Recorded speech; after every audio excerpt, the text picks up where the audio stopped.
রমজান মাস যখন শুরু হয়, জান্নাতের দরজা কয়টা? 8টা। কয়টা?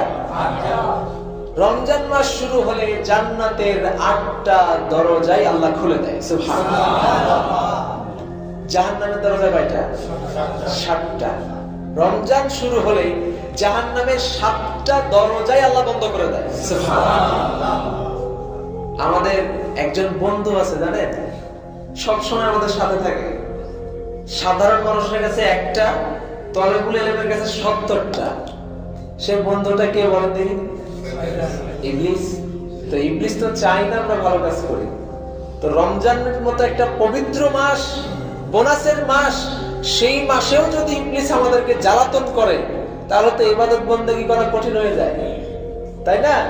আল্লাহ নবী সাল্লাল্লাহু আলাইহি ওয়াসাল্লাম বলছেন, রমজান শুরু হলে শয়তানকে আল্লাহ শৃঙ্খলিত করেন, জিনজির দিয়ে বেঁধে ফেলেন। সুবহানাল্লাহ।